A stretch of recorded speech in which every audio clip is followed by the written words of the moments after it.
Ku robek kain ihram mertuaku yang angkuh selepas kepulangan berhaji. Bukannya sadar tapi kelakuannya masih seperti iblis. Aku buat malu mertuaku di depan tamu keluarga besarnya. Assalamualaikum warahmatullahi wabarakatuh. Selamat datang di LA Stories. Di balik senyuman ada air mata yang tak terlihat. Di balik tawa, ada kisah yang tak pernah diceritakan. Ini adalah LA Stories. Tempat di mana kisah nyata jadi pelajaran dan luka hati jadi kekuatan.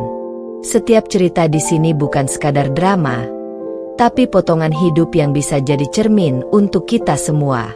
Siapkan hatimu, karena apa yang kamu dengar bisa mengubah cara pandangmu selamanya. Ini bukan sekadar cerita. Ini adalah kenyataan yang belum tentu sanggup kamu jalani. Setelah bertahun-tahun dihina, direndahkan, dan diperlakukan seperti pembantu oleh mertuanya yang penuh kemunafikan, akhirnya Vina bangkit. Mertuanya, Hajjah Salmah, baru saja pulang dari Tanah Suci dengan gelar Hajjah. Namun bukan hati yang bersih yang ia bawa, melainkan keangkuhan yang makin menjadi. Di depan keluarga besar, tamu undangan, dan tetangga yang datang untuk syukuran haji, Hajjah Salmah kembali melontarkan hinaan kejam kepada Vina. Namun hari itu menjadi akhir dari semua penderitaan. Di tengah lantunan doa, Vina berdiri. Dengan tangan yang tak lagi gentar, ia buka semua aib Hajjah Salmah, termasuk uang haram yang digunakan untuk berangkat haji, kezaliman yang ia tutupi dengan jilbab, dan munafik yang dibungkus dengan gelar Hajjah. Puncaknya, Vina robek kain ihram mertuanya, simbol kemunafikan yang selama ini dipuja-puji. Semua mata terbelalak. Tidak ada lagi yang bisa menutup-nutupi. Hari itu, bukan hanya kain ihram yang robek, tapi topeng panjang kebohongan keluarga mertuanya pun ikut tercabik. Like cerita ini kalau kamu percaya bahwa gelar suci tak bisa menutupi hati yang busuk. Komen pengalamanmu jika pernah dipermalukan oleh mertua atau keluarga pasangan. Subscribe untuk mengikuti kisah-kisah perempuan pemberani lainnya yang tak lagi diam saat diinjak-injak. Sebelum masuk ke ceritanya, jangan lupa absen dulu Bunda. Bunda semuanya dari daerah mana saja. Dan bagi yang sudah subscriber semoga rezekinya lancar. Aku berdiri di depan jendela rumah tua ini, rumah yang sejak awal pernikahan tak pernah benar-benar menerimaku sebagai bagian dari isinya. Jemariku menggenggam ujung gorden yang sudah mulai kusam, menyingkapnya perlahan agar aku bisa melihat keramaian di luar sana. Mobil-mobil mulai berdatangan, satu persatu tetangga dan keluarga besar berduyun-duyun datang, mengenakan pakaian terbaik mereka. Semua wajah mereka berseri-seri, membawa bingkisan dan senyum manis seolah akan menyambut seorang ratu yang baru kembali dari Tanah Suci. Ya, mereka datang untuk menyambut Hajjah Salmah, ibuku mertua. Tapi aku tahu di balik kain ihram putih yang ia bawa dalam koper itu, bukan hati yang bersih yang pulang, melainkan keangkuhan yang makin menebal. Karena hanya beberapa hari sebelum ia berangkat, perempuan itu masih sempat meludahi sepatuku yang kotor di depan tamu, mengatakan aku istri tak tahu diri, perempuan yang tak tahu bersyukur, yang layak ditinggal mati oleh anaknya, suamiku. Tapi lihat sekarang, ia pulang sebagai Hajjah, dan semua orang menyambutnya seolah ia telah diampuni langsung oleh langit. Padahal, hanya aku yang tahu betapa banyak dosa yang masih melekat erat di jiwanya, membusuk seperti luka yang ditutup kain kafan. Ia bisa menari di pelataran Ka'bah, tapi hati iblisnya tak pernah benar-benar bersujud. Aku menarik napas panjang. Suamiku, Adi, tidak ada di rumah sejak semalam. Katanya membantu persiapan kepulangan ibunya di bandara. Tapi aku tahu, sejak ibunya pulang, aku kembali menjadi bayang-bayang di rumah ini. Bahkan ia lupa anak-anaknya belum makan nasi sejak pagi. Tak ada yang peduli padaku. Aku hanyalah pembantu yang kebetulan menikah dengan anak laki-laki satu-satunya Hajjah Salmah. Dari kejauhan, terdengar suara ramai. Mobil Alphard putih berhenti tepat di depan pagar. Semua orang bersorak kecil. Aku melihat dari sela-sela jendela, dan di sanalah ia, berdiri dengan jilbab putih besar. Wajahnya didandani tebal meski baru saja pulang dari tanah suci. Di dadanya tergantung name tag dari Biro Perjalanan Haji, dan di tangannya ada koper besar berwarna emas. Tangannya melambai, senyumnya lebar. Tapi aku tahu, di balik senyum itu, ada ejekan untukku yang berdiri sendirian di balik gorden, tak disambut siapapun. "Mana Vina?" Suara keras menggema dari ruang depan. Suara yang sudah ku kenal bertahun-tahun. Suara itu selalu hadir bersamaan dengan luka baru yang akan ditorehkannya padaku. Sudah tahu aku pulang, masih juga bersembunyi seperti cicak di dinding. Dasar perempuan tak tahu diri. Aku menggigit bibirku. Tidak hari ini. Aku tak akan lagi menjadi cicak yang bersembunyi. Aku bukan Vina yang dulu. Aku sudah menyimpan luka ini terlalu lama, dan aku tahu akan tiba waktunya, di mana aku tak hanya berdiri di balik jendela, tapi akan berdiri tepat di depan wajahnya, dan menjatuhkan semua kedoknya satu persatu. Tapi belum hari ini. Hari ini aku menyambut iblis yang pulang dari tanah suci, dan aku akan diam untuk sementara, karena badai besar akan datang. Dan aku yang akan memicunya sendiri. Seketika setelah suara lantang itu menggema dari ruang tamu, seluruh tubuhku menegang. Tangan yang sedari tadi memegangi gorden kini bergetar pelan. Napasku tercekat di tenggorokan. Aku tahu suara itu, suara yang selalu menjadi isyarat datangnya badai. Hajjah Salmah telah tiba. Dan kini ia siap kembali mengukir penghinaan demi penghinaan ke tubuh dan hatiku, seperti ritual wajib yang tak pernah absen sejak aku resmi menjadi menantunya. Kupaksa kaki ini melangkah keluar dari kamar. Anak-anak masih bermain di lantai, tak sadar kalau badai sedang menyapu masuk ke dalam rumah. Aku menoleh ke arah mereka sejenak, memberi tatapan penuh kasih agar mereka tahu, ibu mereka kuat. Mereka tidak perlu takut, walau sebentar lagi mungkin aku akan dicaci hingga harga diriku tercabik-cabik di hadapan para tamu. Langkahku mantap menuruni tangga. Dan di sanalah dia, berdiri di tengah ruangan yang penuh tamu, dikelilingi wanita-wanita yang memuji dan menyanjungnya seolah dia baru saja membawa wahyu dari langit. Hijab putih panjangnya melambai-lambai seirama dengan gerak tangannya yang dramatis. Bibirnya yang dipoles lipstik merah menyeringai begitu melihatku. "Ah, akhirnya si pembantu rumah ini muncul juga," katanya lantang, membuat beberapa tamu terdiam canggung, tapi dengan cepat tertawa mengikuti nadanya. "Vina, kau tidak tahu malu? Hajjah MU ini pulang dari Mekah. Kau malah ngumpet seperti tikus got." Beberapa mata memandang ke arahku. Ada yang kasihan, ada yang tertawa tertahan. Tapi yang paling menusuk adalah tatapan puas di wajah suamiku, Adi, yang duduk manis di sofa, membiarkan ibunya membantai istrinya sendiri seperti binatang sembelihan. Ia hanya diam, seperti biasa. Laki-laki pengecut. Aku mendekat pelan. "Selamat datang, Bu," ucapku dengan nada datar. "Semoga hajinya mabrur." Mabrur? Hah, kalau aku minta mabrur, bukan dari doa perempuan pembangkang sepertimu. Kau pikir dengan kata-kata manismu itu dosamu hilang? Jangan mimpi, Vina. Dosamu padaku terlalu banyak. Tamu-tamu makin hening. Tapi Salmah, atau lebih tepatnya Hajjah Salmah, malah semakin lantang. "Kau pikir aku lupa? Bagaimana kau bantah aku waktu terakhir sebelum berangkat haji? Kau bilang aku terlalu ikut campur. Kau pikir kau siapa? Baru nikah 10 tahun aja udah berani melawan orang tua. Baru jadi istri anakku, udah kayak ratu di rumah ini. Suaranya melengking, mengiris gendang telinga dan merobek harga diriku satu persatu.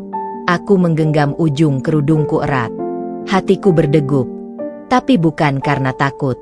Bukan. Kali ini, rasa yang bergejolak di dada bukan gentar, tapi marah.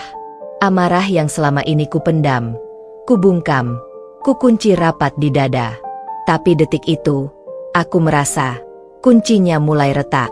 Sudah, Bu. Jangan bawa urusan lama di depan tamu. Ucapku pelan, mencoba menjaga wibawa keluarga. Tapi Hajjah Salmah malah tertawa mengejek. Kenapa? Malu. Harusnya kau memang malu. Dari dulu aku sudah bilang, Vina ini tak pantas jadi istri Adi. Tapi Adi kekeh menikahimu.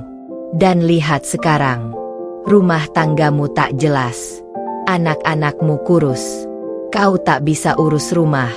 Masak aja gosong. Baju cucian numpuk. Apa gunanya punya istri jelek, miskin, dan pemalas seperti kau? Cukup, Bu. Aku membentak. Untuk pertama kalinya dalam hidupku, suaraku menggema lebih keras dari suara wanita itu. Semua tamu terkejut. Bahkan Adi langsung berdiri. Aku menatap mata Hajjah Salmah dalam-dalam. Saya selama ini diam. Saya selama ini sabar. Tapi saya bukan budak. Saya bukan batu yang bisa diinjak sesuka hati. Kalau ibu pulang dari tanah suci hanya untuk kembali menghina, mencaci, dan memaki saya di depan umum, maka saya tak akan tinggal diam lagi. Seketika ruangan senyap. Semua mata tertuju pada kami. Aku menggigil, tapi tak mundur. Tidak hari ini. Hajjah Salmah menyipitkan mata. Kau berani melawan Hajjah?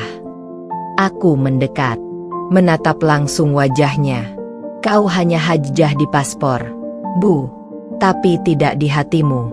Haji tak mengubahmu jadi manusia. Kau pulang bukan membawa berkah, tapi membawa kesombongan yang lebih besar dari sebelumnya.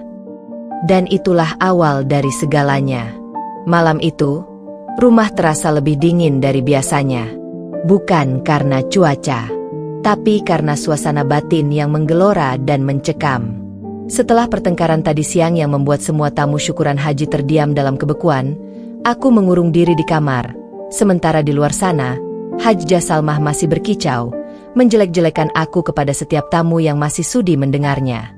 Astagfirullah, nggak sopan banget si Vina. Anak muda zaman sekarang, mentang-mentang istrinya anakku, berani melawan ibunya sendiri. Dia nggak tahu ya, surga ada di bawah telapak kaki ibu mertua juga. Aku mendengar semuanya dari balik pintu. Satu persatu suara merendahkan itu mengiris hatiku, tapi tidak membuatku lemah. Justru menguatkan niatku. Sudah terlalu lama aku menjadi bulan-bulanan keluarga suamiku, khususnya mertuaku. Sudah terlalu banyak air mata yang jatuh karena ucapan dan tindakannya yang tak pernah memperlakukanku sebagai manusia.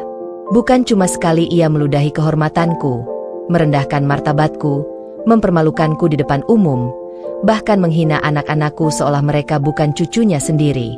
Tapi kini, setelah dia pulang dari haji dengan gelar Hajjah yang diagung-agungkan itu, aku sempat berharap ada perubahan. Aku sempat berharap ia akan lebih lembut, lebih sadar, lebih rendah hati. Namun ternyata, iblis tetaplah iblis. Bahkan kain ihram yang putih itu kini ternoda oleh kesombongannya sendiri. Di malam yang sunyi itu, aku duduk di atas tempat tidur, memeluk lutut, dengan secari kertas dan pena di tangan. Tidak, aku tidak menulis surat pengunduran diri sebagai menantu, seperti yang ia tuntut siang tadi di depan tamu. Aku tidak akan lari. Tidak sekarang. Justru aku akan berdiri. Untuk pertama kalinya, aku akan melawan. Dengan cara yang paling tenang, paling mematikan, dan paling menyakitkan bagi mereka yang selama ini memperlakukanku seperti pelayan tak bergaji. Aku menulis satu demi satu hal yang selama ini mereka ambil dariku. Harga diriku yang mereka injak di depan banyak orang. Rasa percaya diriku yang mereka cabik setiap hari dengan kata-kata tajam. Kebahagiaan anak-anakku yang selalu direnggut oleh teriakan dan hinaan dari nenek mereka sendiri. Suamiku, Adi, yang seharusnya menjadi pelindung, malah berubah menjadi pengecut yang lebih suka diam daripada membela. Kertas itu bukan sekadar catatan luka, tapi itu adalah daftar hutang. Hutang harga diri, hutang martabat, dan semua akan aku tagih. Keesokan harinya, saat matahari baru menggeliat di ufuk timur, rumah sudah kembali sibuk. Mertua sedang mempersiapkan acara lanjutan syukuran haji untuk keluarga besar. Kali ini akan lebih ramai, katanya. Akan datang banyak tamu penting. Semua keluarga besar akan hadir. Tokoh masyarakat, pengajian ibu-ibu, bahkan ketua RT dan RW pun diundang. Vina, suara nyaring Hajjah Salmah menggema. Kau yang masak hari ini, tapi jangan kau buat malu. Jangan sampai nasi keras, sayur keasinan, atau ayam belum matang kayak biasanya. Kalau kau rusak hari ini, aku sumpahi hidupmu hancur. Aku menoleh dan tersenyum, senyum yang bukan lagi dari rasa takut. Tenang, Bu. Hari ini akan jadi hari yang tak akan ibu lupakan seumur hidup. Ia mendengus, tak mengerti. Tapi aku tahu, waktunya semakin dekat. Di balik meja dapur, aku mulai bergerak. Bukan cuma memotong sayur dan memasak ayam opor seperti biasa. Tapi aku menyiapkan sesuatu yang lebih besar dari itu. Aku sudah mencetak semua bukti hinaan, pelecehan, dan rekaman video saat dia memaki di syukuran kemarin. Semua sudah disimpan rapi di dalam flash disk. Dan malam nanti, saat semua tamu hadir dan layar tancap disiapkan untuk pemutaran dokumentasi Haji Hajjah Salmah, aku akan menggantinya. Ya, akan ada pemutaran video. Tapi bukan video Hajjah Salmah berdoa di depan Ka'bah, melainkan video dirinya yang menyebutku pelacur murahan, wanita sampah, dan istri tak tahu diri. Aku akan buka semuanya. Di depan keluarganya. Di depan tokoh masyarakat. Di depan seluruh dunia kalau perlu. Dan kain ihramnya yang selama ini ia banggakan akan kubalas robek, bukan secara fisik, tapi secara kehormatan. Sebab kehormatan itu bukan dari kain putih yang dibawa dari tanah suci, melainkan dari hati yang bersih. Dan dia tidak memilikinya. Aku berdiri memandangi pantulan diriku di cermin. Mata ini bukan lagi mata perempuan yang takut dan terhina. Ini adalah mata seorang istri dan ibu yang bangkit. Seorang wanita yang siap melawan untuk dirinya sendiri dan anak-anaknya. Aku akan robek kain kehormatan palsumu, Hajjah Salmah. Aku akan telanjangi kesombonganmu di depan orang-orang yang dulu kau paksa menghormatimu. Dan malam nanti, pertunjukan dimulai. Langit malam tampak tenang, tapi jiwaku bergejolak seperti badai. Lampu-lampu rumah besar itu menyala terang, menandakan pesta syukuran lanjutan dimulai. Tenda megah terpasang di halaman, kursi-kursi berjejer rapi, dan makanan disusun di meja prasmanan. Musik Islami mengalun lembut dari pengeras suara. Semua orang tampak khusyuk dan tak menyadari bahwa malam ini bukan syukuran yang akan mereka saksikan, tapi kehancuran. Aku berdiri di dapur dengan celemek dan tangan yang sibuk, tapi pikiranku tak di sana. Aku menunggu waktu. Waktu yang sangat tepat. Flash disk kecil di sakuku seperti bom waktu yang akan segera meledak.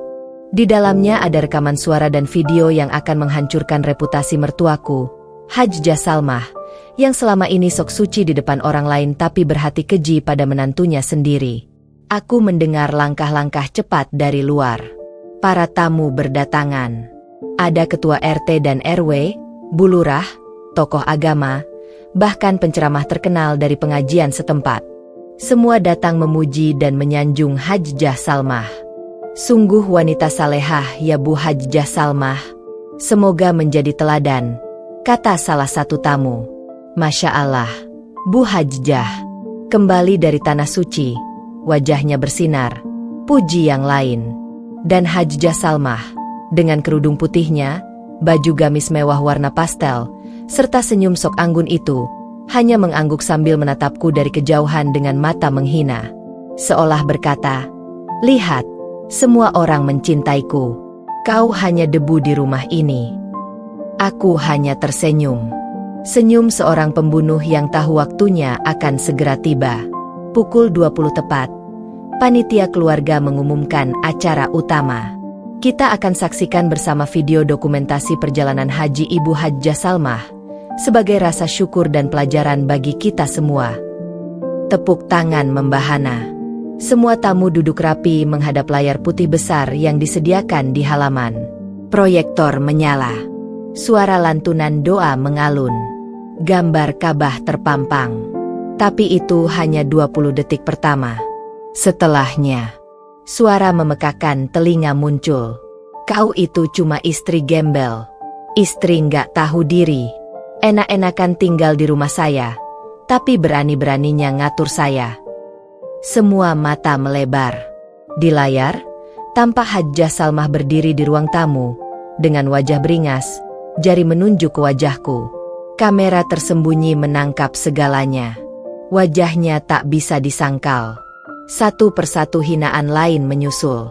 "Anakmu itu juga anak nggak tahu sopan santun. Mirip emaknya. Aku malu punya menantu kayak kamu. Mending kamu keluar dari rumah ini. Bawa saja anak-anakmu. Jangan nodai rumah saya dengan wajahmu tiap hari." Orang-orang mulai gelisah. Beberapa menutup mulut. Ada yang memekik pelan. Wajah Hajjah Salmah mulai pucat pasi. Tangannya bergetar. Ia berdiri, hendak mematikan layar. Tapi aku lebih cepat. Aku berdiri di depan semua orang dan memegang mikrofon. "Maaf, semuanya. Saya hanya ingin menunjukkan siapa sebenarnya wanita yang selama ini kalian puja. Yang katanya dari tanah suci membawa berkah. Tapi sebenarnya membawa kebencian dalam rumahnya sendiri. Selama 10 tahun saya di rumah ini, saya tidak diperlakukan sebagai menantu, bahkan bukan sebagai manusia.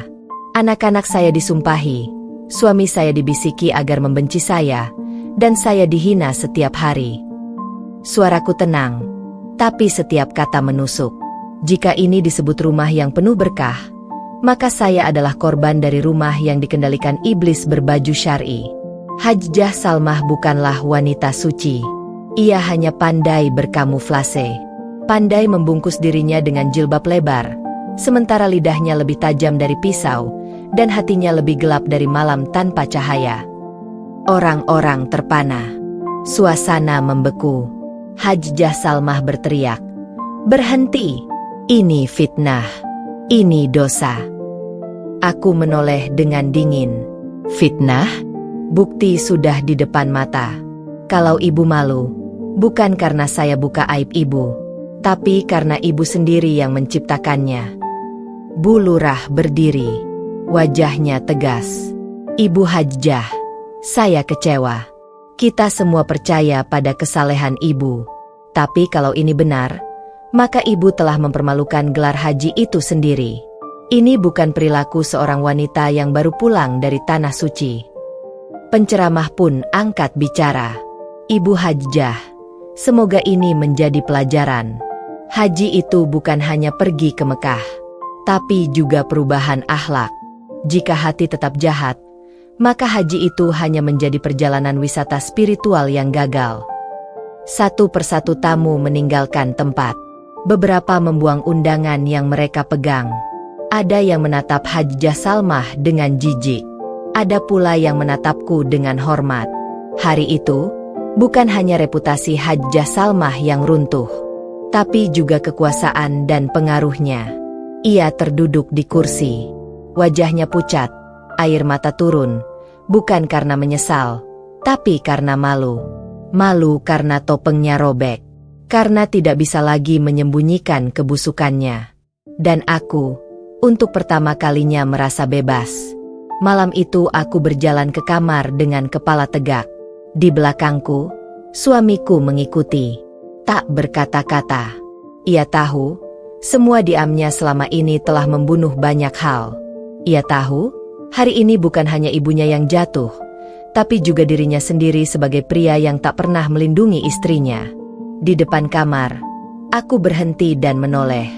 Adi, aku akan keluar dari rumah ini. Bukan karena disuruh, tapi karena aku memilih. Aku sudah menang hari ini, dan aku tidak akan menginjakan kaki lagi di rumah yang dulu menjadi neraka buatku. Tapi ingat, aku tidak akan pergi dengan tangan kosong. Ia menatapku, bingung. Aku melanjutkan dengan suara tegas. Besok, aku akan tagih semua hutangmu, termasuk mobil, tanah, dan semua barang mewah yang kau beli pakai uangku dulu. Semua. Termasuk harga dirimu yang kau gadaikan demi membela ibumu. Bersiaplah. Dan aku menutup pintu kamar dengan senyum. Senyum seorang pemenang. Aku pikir, setelah dia pulang dari tanah suci, mertuaku akan berubah. Paling tidak, tutur katanya melunak. Paling tidak, dia tahu bahwa beribadah bukan hanya soal ritual, tapi juga bagaimana memperlakukan manusia dengan adil. Tapi rupanya aku terlalu berharap pada manusia yang hatinya memang tak pernah berniat bertobat. Hajjah Salmah, wanita tua yang kini dengan bangganya mengenakan gelar Hajjah, pulang bukan dengan hati bersih, tapi dengan kesombongan yang berlipat-lipat dari sebelumnya. Pagi itu, rumah mertuaku sudah dipenuhi tamu. Para tetangga, saudara jauh, rekan bisnis suaminya, bahkan ustaz dan ibu-ibu pengajian datang silih berganti. Semua mata tertuju pada Hajjah Salmah yang duduk di kursi utama, mengenakan gamis putih bersih dan kerudung lebar seperti bidadari turun dari langit. Senyumnya manis, tutur katanya lembut di depan tamu. Tapi saat aku berjalan masuk membawa nampan teh dan kue, senyum itu lenyap seketika. Tatapannya mengiris seperti pisau. Tiba-tiba dia mengangkat suara. Kamu itu bawa teh kok kayak pembantu? Belajar dari siapa sih? Ibunya yang tukang lep kaki orang juga? Ucapnya di depan semua tamu, tawa palsu pun terdengar di antara mereka. Mereka tertawa karena tak tahu, atau memilih untuk tidak tahu siapa sebenarnya wanita ini. Aku menahan napas. Lidahku keluh. Aku hanya bisa menunduk, menahan air mata agar tidak jatuh di depan para tetamu yang bahkan tidak peduli apakah aku manusia atau hanya boneka pelengkap di rumah ini. Tapi suamiku, dia hanya diam, bahkan ikut tertawa kecil. Dulu dia pernah membelaku, tapi seiring waktu dia tunduk di bawah kekuasaan ibunya. Dia lebih takut mengecewakan ibunya daripada menyakiti istrinya. Minuman apa ini? Tehnya encer. Kamu nggak bisa bikin teh ya? Di kampungmu, teh masih pakai air selokan, ya? Lanjutnya lagi. Mulutnya benar-benar tak ada rem. Bahkan setelah mencium Hajar Aswad, aku meletakkan nampan di meja dan menunduk. Tapi dalam hati aku mulai merasa muak. Sangat muak. Ini bukan kali pertama dia melakukannya. Tapi ini adalah pertama kalinya dia menghina orang tuaku secara langsung di depan puluhan orang. Dia tahu aku tak akan melawan. Dan justru karena itulah dia makin menjadi. Orang zaman sekarang ya, ke Mekah pulang-pulang jadi tambah sombong. Bukan tambah sadar. Bisik salah satu tamu, sayup-sayup ku dengar. Kupandangi wajah wanita yang bicara itu, dia menatapku sekilas lalu menunduk, takut ketahuan. Mereka tahu mertuaku salah, tapi tak satu pun yang berani menyanggah. Mataku panas. Tapi aku tahu, aku harus tetap diam. Untuk sekarang. Karena aku sedang menunggu momen yang tepat. Momen di mana semua kepalsuan ini akan aku cabik habis. Karena bukan cuma kain ihramnya yang suci palsu, seluruh kehidupannya adalah pertunjukan topeng.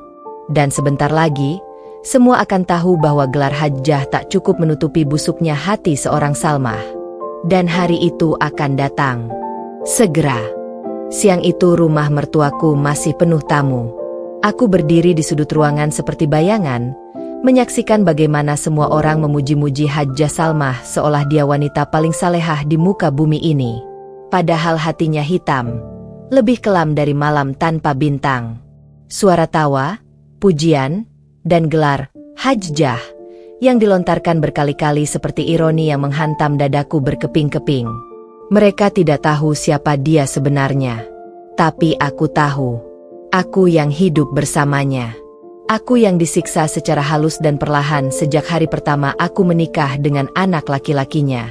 Kamu kok belum ganti baju? Hari ini acara syukuran, bukan acara cuci piring.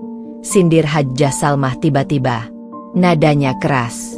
Matanya menghakimi. Lihat tuh si Rina, istri keponakan saya. Dia tahu diri. Dandan cantik. Tahu tempat. Kamu tuh nggak bisa belajar dari dia. Semua mata beralih padaku.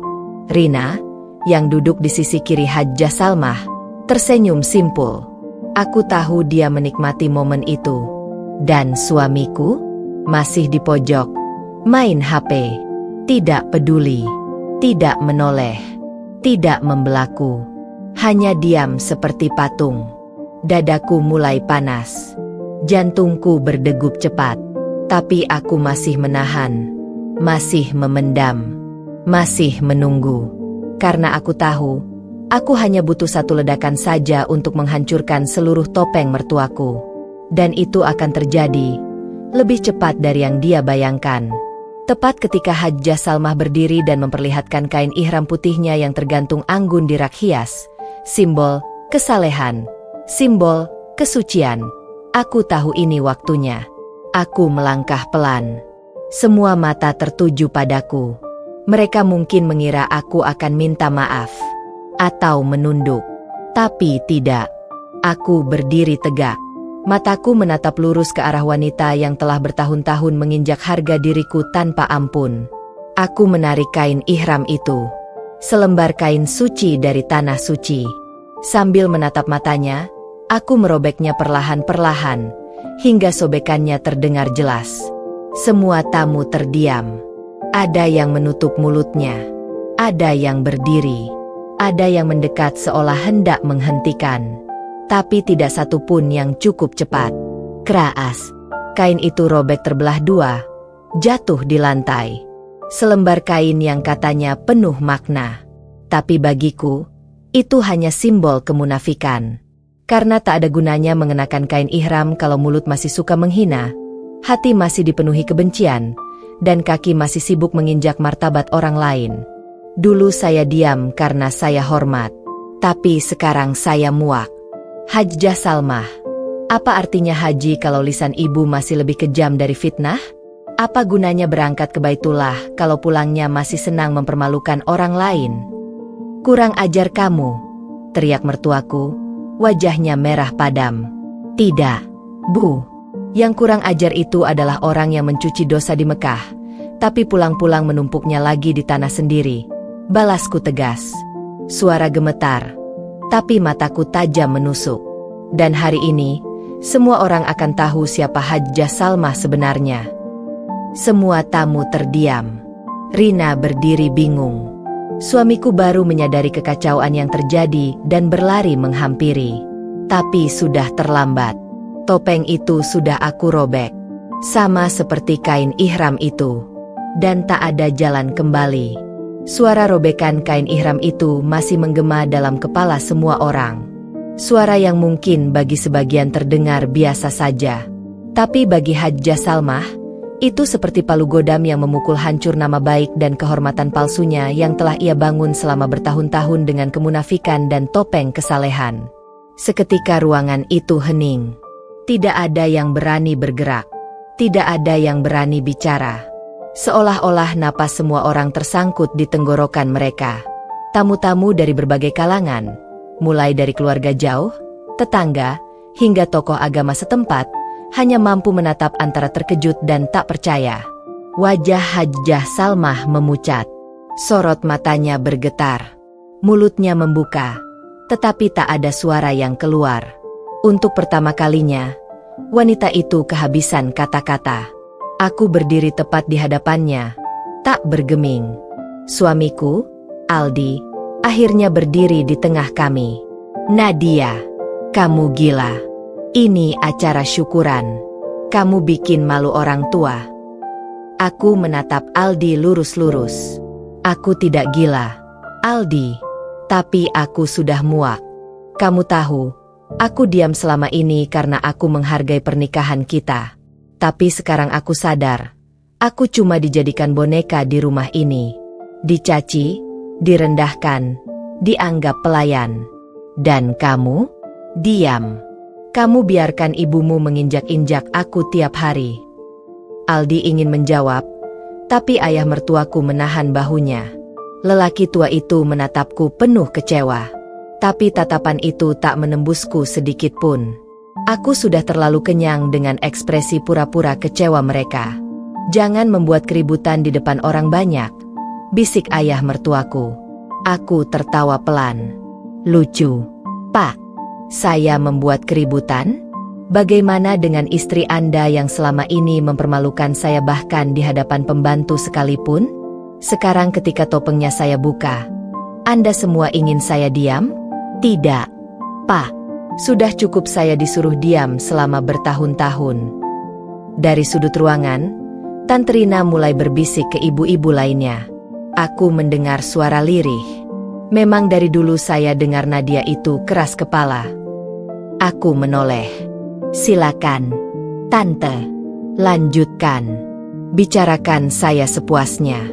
Tapi jangan lupa, Hajjah Salmah bukan wanita suci seperti yang kalian kira. Selama ini kalian hanya melihat penampilannya.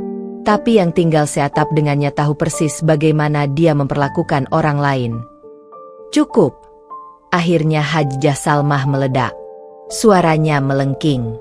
Keluar kamu dari rumah ini. Sekarang juga. Aku tersenyum tenang. Dengan senang hati. Tapi sebelum aku pergi, satu hal lagi. Aku mengeluarkan foto dari tas kecilku. Bukti saat dia memfitnah menantunya yang lain. Bukti saat dia memarahi pembantu dengan kasar, dan rekaman suara yang pernah aku simpan diam-diam. Aku hidup cukup lama di rumah ini untuk tahu kelicikan apa saja yang harus aku simpan sebagai perlindungan. Jika kalian ingin tahu siapa Hajjah Salmah sebenarnya, silakan dengarkan ini. Aku memutar rekaman suara di ponselku. Perempuan itu memang pantas dihina. Biar dia tahu siapa ratu di rumah ini. Semua orang terpana. Ada yang menunduk malu. Ada yang mulai merekam. Ada yang keluar dari ruangan, tidak tahan melihat drama keluarga yang terbongkar telanjang seperti ini. Mertuaku mencoba merebut ponsel dari tanganku, tapi aku melangkah mundur cepat. Tidak semudah itu, Bu. Anda bisa robek harga diri saya, tapi kali ini saya yang akan robek semua kebohongan Anda di depan semua orang. Malam itu, yang seharusnya menjadi malam penuh syukur dan doa, berubah jadi panggung pengadilan terbuka. Dan Hajjah Salmah duduk di kursi pesakitan. Bukan oleh hukum negara, tapi oleh suara nurani yang selama ini ia injak-injak. Aku tidak menyesal. Sedikit pun tidak. Karena untuk pertama kalinya dalam hidupku, aku berdiri sebagai Nadia yang tidak lagi dibungkam. Aku pikir setelah aku membuka semua kebusukan Hajjah Salmah di hadapan para tamu, aku bisa menghela napas lega. Ternyata tidak. Justru saat aku keluar dari rumah itu dengan kepala tegak dan ponsel yang masih menggenggam rekaman suara bukti kejahatan mertua, badai baru saja dimulai. Baru beberapa jam setelah aku pergi, ponselku dibanjiri pesan dan telepon tak dikenal. Grup keluarga ramai, bukan dengan pertanyaan, tapi makian. Tante-tante yang dulu sibuk mengelus pundakku pura-pura simpati, kini menjelma jadi penyembur racun di kolom chat. Kamu keterlaluan, Nadia. Baru balik haji, ibumu dihina begitu, dosa kamu besar. Kamu itu menantu, bukan anak kandung. Jangan kurang ajar. Aku membaca semuanya tanpa emosi. Dulu mungkin aku menangis, merasa terasing. Tapi sekarang, aku tidak peduli. Semua ini hanya konfirmasi bahwa selama ini mereka hanya peduli pada topeng, bukan kebenaran. Namun yang paling menusuk bukan dari mereka, melainkan dari Aldi. Aldi, pukul 8.23. Mulai hari ini aku anggap kita selesai. Kamu bikin malu aku dan keluarga. Aku akan urus cerai secepatnya. Aku membaca pesan itu sambil duduk di pinggir ranjang kecil di rumah kontrakan baru yang jauh dari kemewahan rumah mertua. Tapi justru disinilah aku merasa lebih tenang. Lucu, kan? Dulu setiap hari tidur di kasur empuk, makan makanan mahal, tapi hati ini seperti di neraka. Sekarang, dengan lantai semen dan dinding yang mulai mengelupas, tapi napasku terasa ringan. Namun, aku tak bisa diam. Kalau mereka pikir mereka bisa hancurkan aku dengan ancaman dan tekanan, mereka salah besar. Hari itu juga aku buka laptop. Aku tulis semua perlakuan kejam yang aku alami.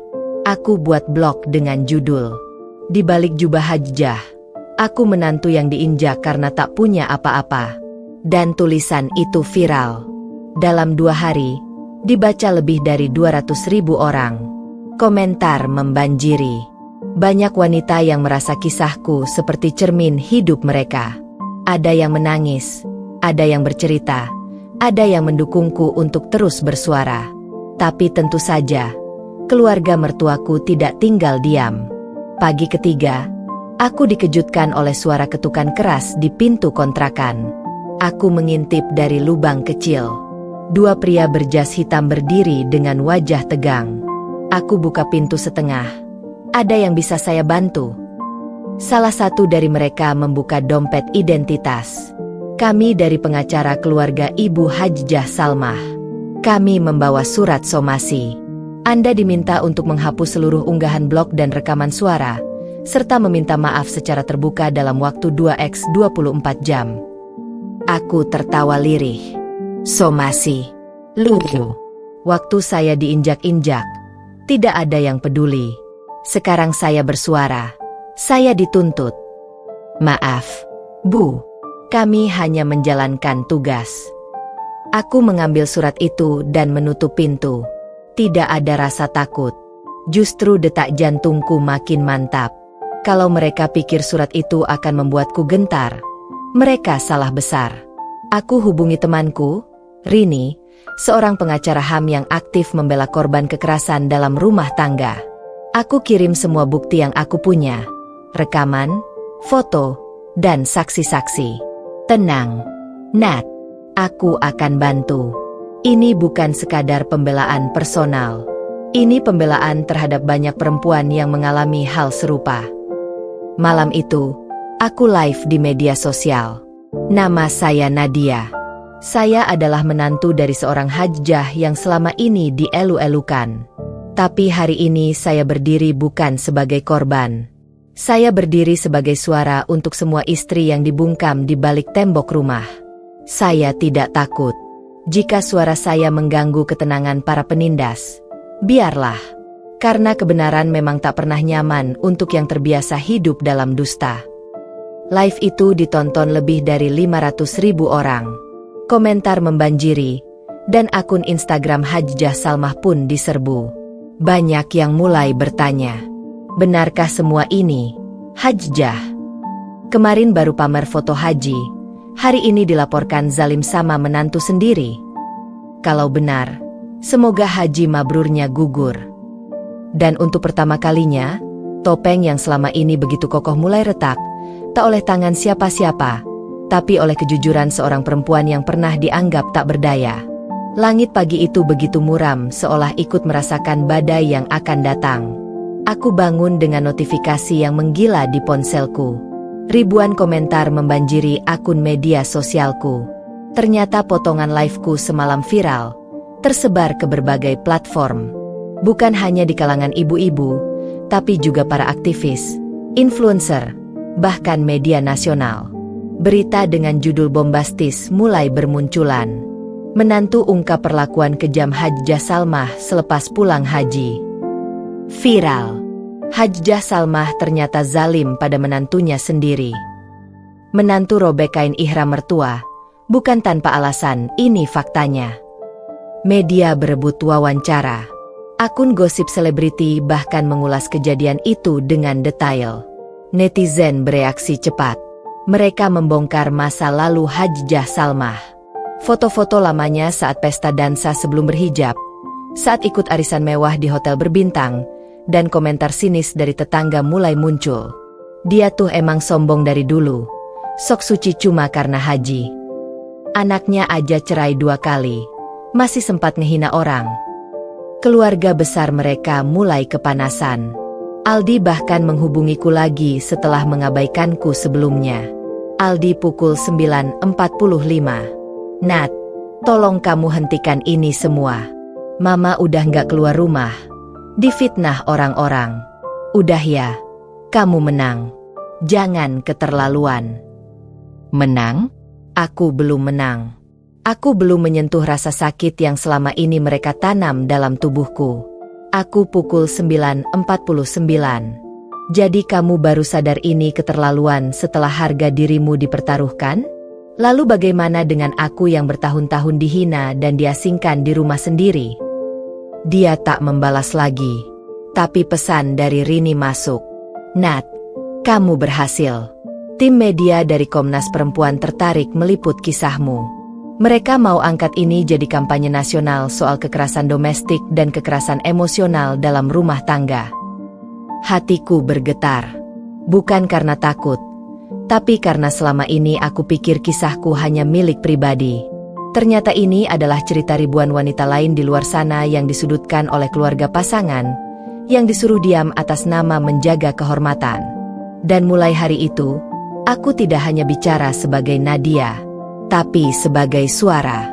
Aku diundang jadi pembicara podcast, talk show, bahkan diundang jadi narasumber program TV pagi.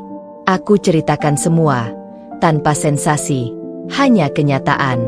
Banyak perempuan yang dipaksa hormat pada mertua yang bertindak sewenang-wenang. Padahal agama tidak pernah memerintahkan kita menyembah manusia.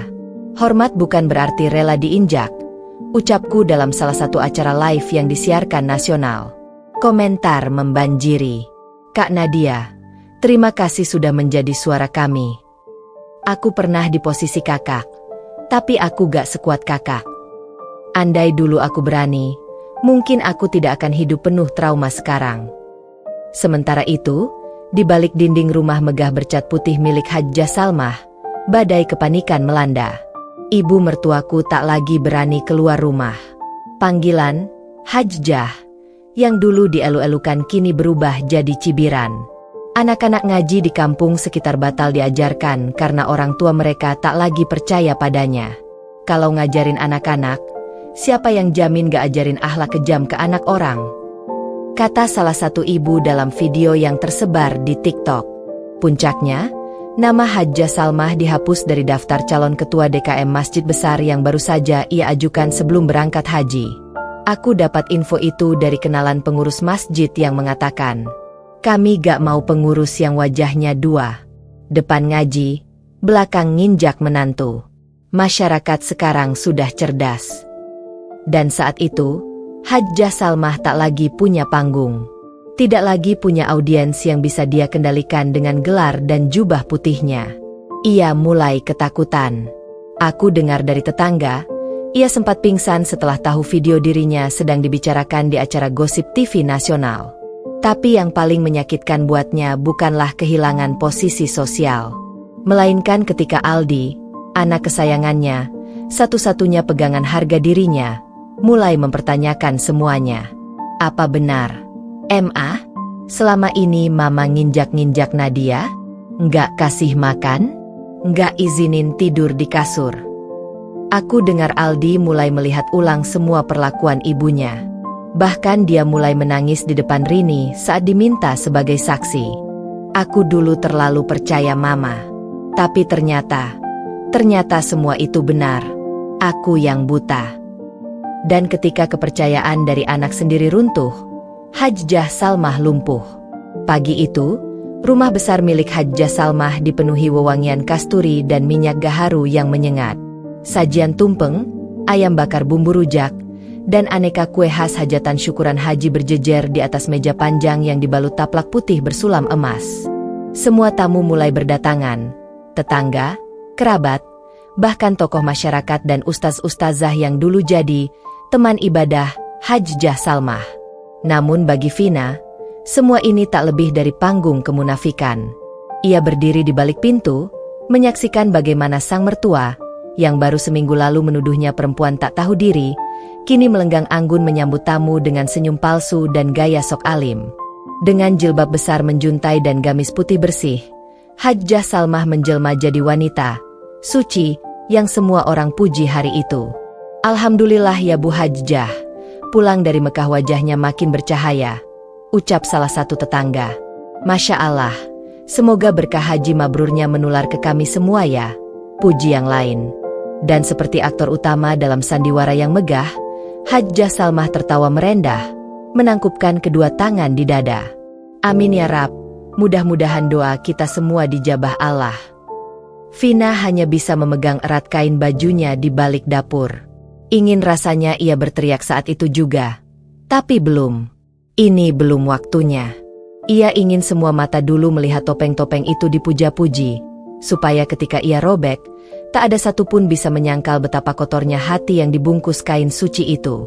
Tak lama kemudian, sesi tahlilan dan doa dimulai. Para tamu duduk rapi, lantunan doa-doa dilantunkan. Vina dipanggil untuk menyajikan minuman, namun suara sang ustaz yang memimpin doa membuat langkahnya terhenti. "Ya Allah, bersihkanlah hati kami dari rasa iri, dengki, dan keangkuhan. Jadikan kami manusia yang rendah hati, sebagaimana kami telah bersujud di hadapan MU di Tanah Suci." Dan di sana, Hajjah Salmah menunduk, pura-pura khusyuk. Tapi Vina tahu pasti, bahkan setelah menyentuh Ka'bah, hati wanita itu masih keras seperti batu. Ia masih tega menyebut Vina perempuan pembawa sial di depan saudara-saudaranya, masih memanggilnya pelacur miskin di belakang suami Vina, bahkan masih menyuruh anaknya, suami Vina sendiri, untuk tak memberi nafkah layak karena katanya, perempuan itu tak pantas dimanjakan.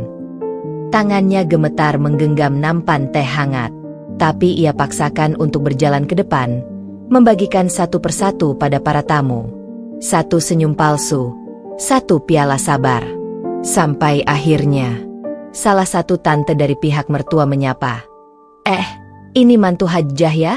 Yang dari keluarga buruh tani itu? Aduh, saya kira nggak cocok loh sama keluarga besar Hajjah." Vina tersenyum getir. Tapi Hajjah Salmah justru menimpali dengan tawa. "Iya Bu, betul. Kita sudah usaha, tapi ya nasib. Kadang anak laki-laki memang suka pilih perempuan karena kasihan, bukan karena setara." Tawa pun pecah. Vina diam. Matanya panas. Tapi bukan karena malu, melainkan karena tawa itu adalah lampu sorot terakhir sebelum ia mulai merobek pertunjukan ini. Ia tarik napas. Perlahan, dalam hati ia berkata, "Hajjah, kau pikir Tuhan buta? Hari ini, Tuhan akan menjadikan aku alat untuk menyingkap siapa kamu sebenarnya." Besok adalah puncaknya. Hari di mana ia akan menyobek bukan hanya kain ihram mertuanya, tapi juga keangkuhan yang selama ini dilapisi simbol agama. Malam sebelum hari puncak syukuran besar-besaran Hajjah Salmah, Vina duduk di kamar kecil yang dulu dianggap tak layak oleh keluarga mertuanya. Kamar pengap yang tak diberi AC, yang hanya disisakan dari gudang belakang, menjadi saksi bisu segala tangis dan doa diam-diam yang pernah ia panjatkan selama 5 tahun pernikahannya. Tapi malam ini, bukan doa yang ia panjatkan. Malam ini, Vina menyusun rencana. Tangannya menggenggam ponsel. Ia membuka kembali satu persatu rekaman suara, foto, dan bukti-bukti hinaan, cacian, serta perlakuan tidak manusiawi dari Hajjah Salmah. Semua ia simpan selama ini, bukan untuk membalas, tapi untuk berjaga. Tapi kini, ia butuh semua itu. Ia butuh peluru, bukan untuk membunuh, tapi untuk menyelamatkan dirinya sendiri dan mengungkap kebenaran. Ia membuka laptop, menyusun folder berisi bukti, menyisipkan judul Topeng Hajjah Salmah, lalu mengirimnya ke emailnya sendiri, ke beberapa akun sosial media yang telah ia siapkan, termasuk kepada akun tokoh-tokoh publik yang akan hadir di acara besok. Dan terakhir, ia cetak selembar besar rekaman percakapan, saat Hajjah Salmah dengan terang-terangan mengutuk cucunya yang baru lahir sebagai beban tak berguna. Pagi pun tiba. Rumah besar itu kini telah disulap seperti aula pernikahan. Hajjah Salmah mengenakan busana putih emas mewah, lengkap dengan sorban kecil dan kerudung panjang, seolah ia baru turun dari pesawat Arab Saudi kemarin. Ia menyambut para tamu besar, termasuk pejabat daerah, ustaz kondang, bahkan seorang artis yang dikabarkan ikut satu kloter haji bersamanya. Vina berdiri di balik tirai. Tak ada lagi pakaian daster seperti biasanya. Hari ini ia mengenakan gamis hitam bersih, polos, anggun, dan tegas. Matanya tak lagi memelas. Hatinya telah beku. Ia tahu langkah ini akan memicu kemarahan besar, tapi ia juga tahu, jika bukan dia yang bicara, tak akan ada yang tahu siapa sebenarnya wanita yang selama ini dielu-elukan sebagai Hajjah teladan. Pukul 10.30. Acara mulai. Lantunan doa dan sambutan berisi pujian terhadap Hajjah Salmah terus berdatangan.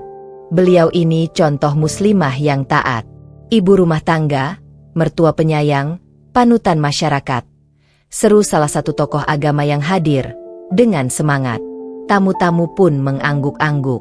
Beberapa meneteskan air mata. Suasana haru, syahdu, dan sakral.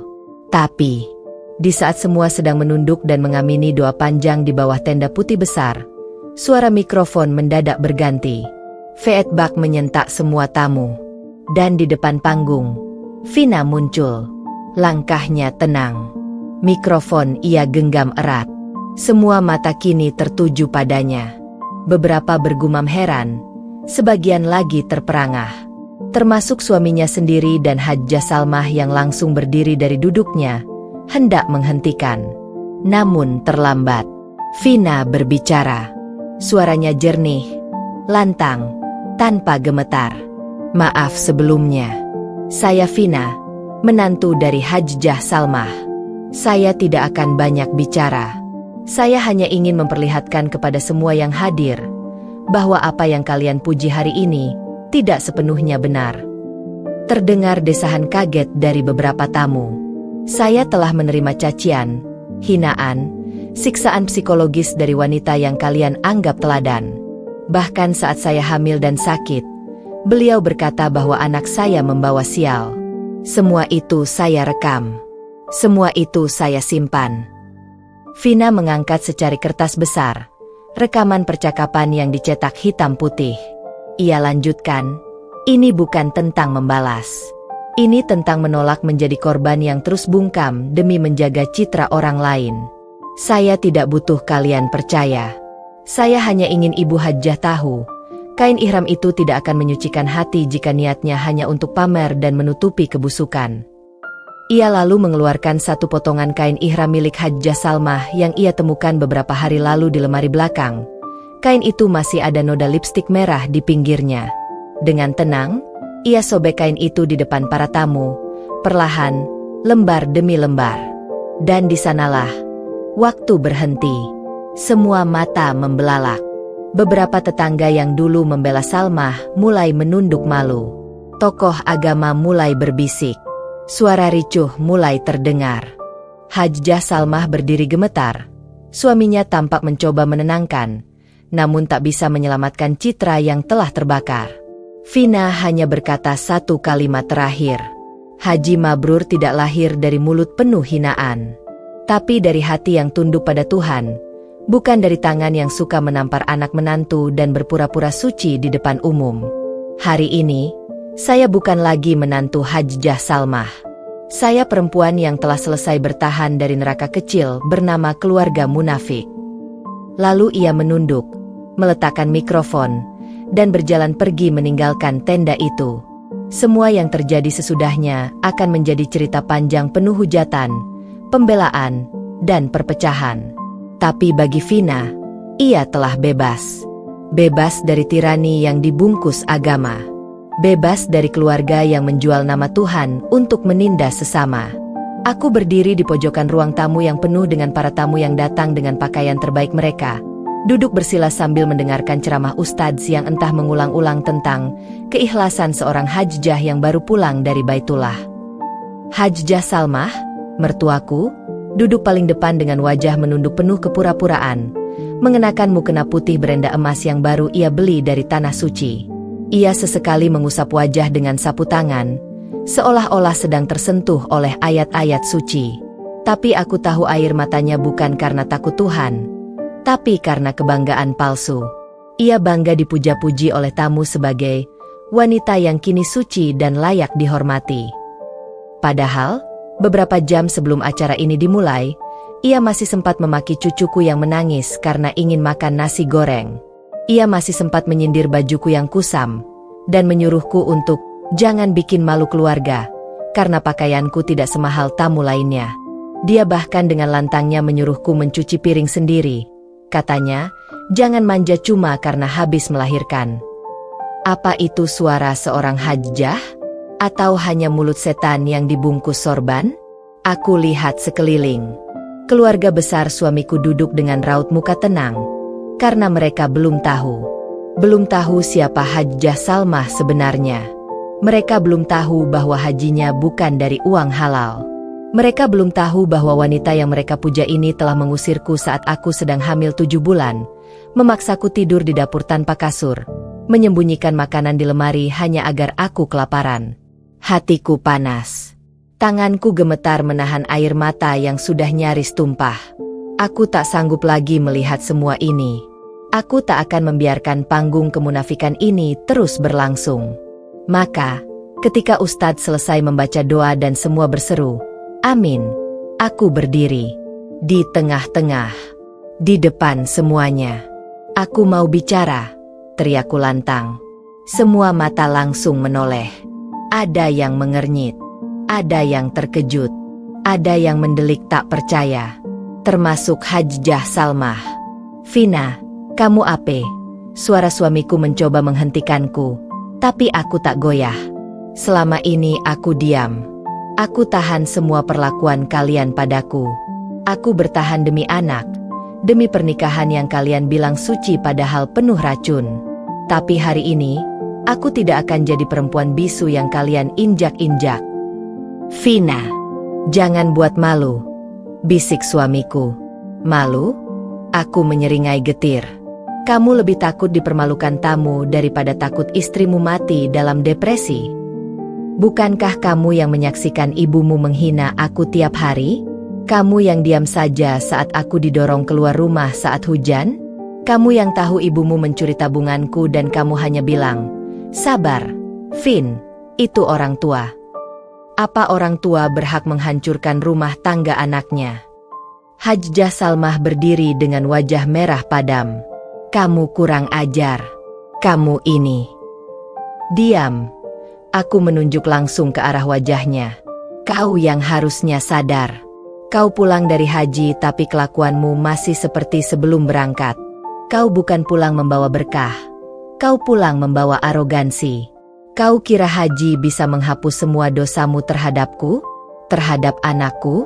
Terhadap bayi yang pernah kau usir saat masih dalam kandungan?" Tamu-tamu mulai saling berbisik. Ustadz mulai gelisah. Beberapa paman dan bibi yang biasanya hanya senyum-senyum mulai mengangkat alis. Dan sekarang, kalian semua dengarkan aku. Aku berjalan maju, menghampiri Hajjah Salmah yang berdiri kaku seperti patung. "Kalau ini kain ihram yang kau agung-agungkan, biar semua tahu betapa kosongnya makna itu jika hatimu masih busuk." Dengan cepat tanganku meraih kain ihram yang dilipat di atas meja sajadah. Tanpa ragu, tanpa takut lagi, aku robek kain itu perlahan. Suara sobekannya seperti menggema dalam hening yang menggantung. Semua mata membelalak. "Beginilah aku merobek topengmu. Bukan kain ini yang suci, tapi hati yang jujur yang Tuhan lihat. Dan kau, Hajjah Salmah, tidak memilikinya." Suamiku menjerit, "Vina, tapi sudah terlambat. Aku tidak akan berhenti. Aku sudah berdarah-darah menahan segalanya selama bertahun-tahun. Hari ini, semua kebusukan itu kubuka. Hari ini, aku bukan menantu yang sabar, bukan istri yang pasrah. Aku adalah perempuan yang bangkit, dan akan membakar habis semua kemunafikan yang selama ini kalian simpan di balik baju agama. Hari itu bukan lagi acara syukuran. Bukan lagi tempat para tamu bersorak, 'Masya Allah, Tabarakallah,' di hadapan seorang hajjah. Bukan tempat untuk bersalaman dengan penuh haru sambil mencium tangan wanita yang katanya baru pulang dari tanah suci. Bukan. Hari itu berubah menjadi panggung kehancuran harga diri Hajjah Salmah dan seluruh keluarganya. Suasana yang tadi khusyuk, penuh doa dan senyuman, kini menjadi bisik-bisik tajam penuh kejutan. Wajah-wajah para tamu mulai berubah. Yang tadinya duduk bersila rapi, kini saling menoleh, berbisik lirih namun tajam. Beberapa dari mereka bahkan perlahan bangkit dari duduknya dan mulai berjalan keluar dengan alasan, ada urusan mendadak. Padahal jelas, mereka ingin cepat menyebarkan berita ini keluar pagar. Sebab bagi mereka, skandal lebih menarik dari sekadar acara syukuran. Aku berdiri di tengah ruangan dengan dada yang naik turun menahan amarah dan nafas yang memburu. Sementara sobekan kain ihram yang kusayat di depan semua orang masih kugenggam erat. Kain itu kini bukan lagi simbol suci. Ia adalah bukti. Bukti bahwa di balik sorban dan mukena putih, ada kebusukan yang selama ini dilindungi lapisan kemunafikan. Hajjah Salmah terdiam di tempatnya. Matanya melotot, wajahnya pucat, tangannya gemetar. Ia tidak pernah menduga bahwa hari ini, di tengah pujian dan doa, akan ada badai besar yang merobohkan singgasana kehormatannya. Buang itu. Buang kain itu. Teriaknya panik, mencoba meraih sobekan yang masih kugenggam. Tapi aku mundur.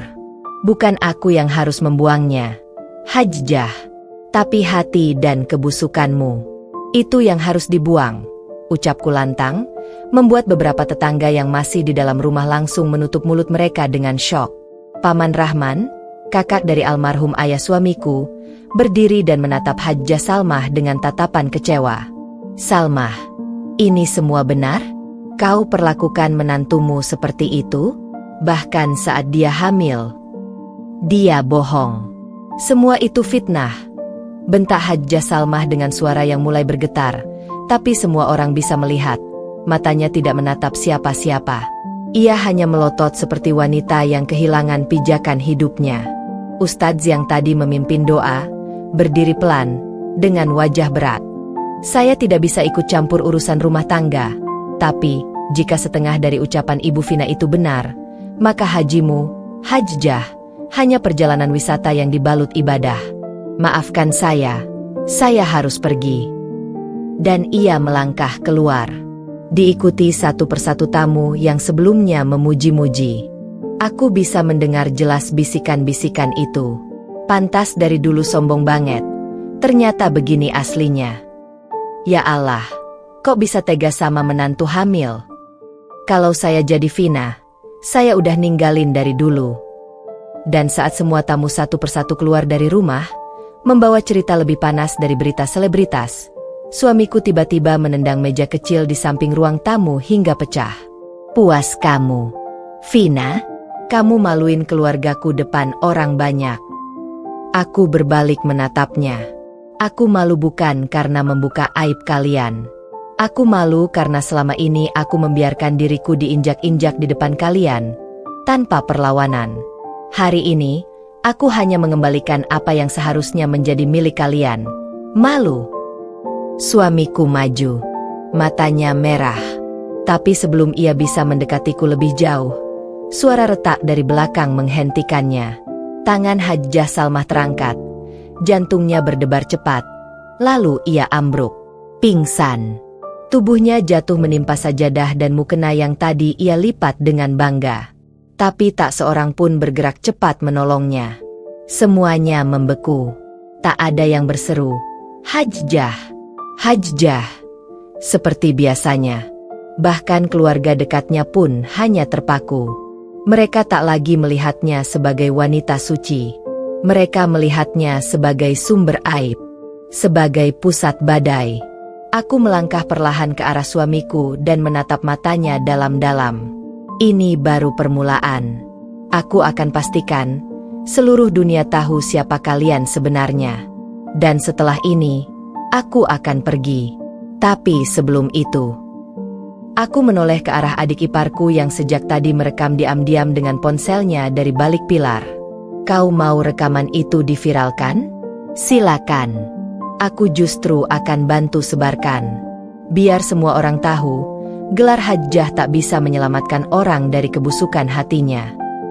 Lalu aku berjalan keluar dari rumah itu. Rumah tempat aku dulu belajar memasak, mengandung anakku, menangis sendirian, tidur tanpa selimut, dan dibentak tiap pagi. Rumah itu kini sunyi. Tak ada lagi sanjungan. Tak ada lagi pujian. Yang tersisa hanya sobekan kain, bisikan dosa, dan wajah-wajah yang kini tak bisa lagi menatap dunia dengan bangga. Aku naik ke dalam mobil milik sahabatku yang menjemput, dan sebelum mobil bergerak, aku melihat dari kaca spion, suamiku berlutut, kepalanya tertunduk dalam kehancuran. Tangannya mengepal, tapi bukan karena marah, tapi karena baru sadar, harga dirinya telah kurobek bersama kain ihram ibunya, dan tidak ada yang bisa menjahitnya kembali. Siang itu, suasana di rumah Hajjah Salmah bak istana megah yang dibanjiri tamu. Meja-meja penuh sajian, kursi tersusun rapi, dan kain putih panjang tergelar seperti pesta pernikahan kerajaan. Hajjah Salmah berdiri di tengah aula besar yang disulap dari halaman rumah, memakai jubah putih kebesarannya dengan hiasan mewah. Di tangannya, tas branded dari luar negeri, lehernya digelangi kalung emas berat yang bergoyang setiap kali dia tertawa sinis. Alhamdulillah, semoga semua bisa meneladani saya. Berangkat haji tidak hanya butuh uang, tapi niat yang lurus, katanya lantang, menyeringai bangga seolah ia nabi kedua. Vina berdiri di sudut ruangan. Ia menggenggam erat undangan di tangannya yang kini sudah kusut karena diremas sejak tadi. Dadanya penuh gejolak. Pemandangan kemunafikan yang dipertontonkan secara terang-terangan itu membuat seluruh isi hatinya mendidih. Teladani dia, bisik Vina pada dirinya sendiri. Mertua macam itu yang menendang menantunya keluar rumah sambil membawa bayi baru lahir di tengah hujan deras? Yang menghina air susuku najis dan menyuruhku menyusui anakku di kandang kambing. Vina sudah tidak kuat. Tangannya yang menggenggam tas kecil berisi bukti transfer, nota pembelian tiket haji, serta rekaman ucapan keji Hajjah Salmah mulai gemetar. Ia maju.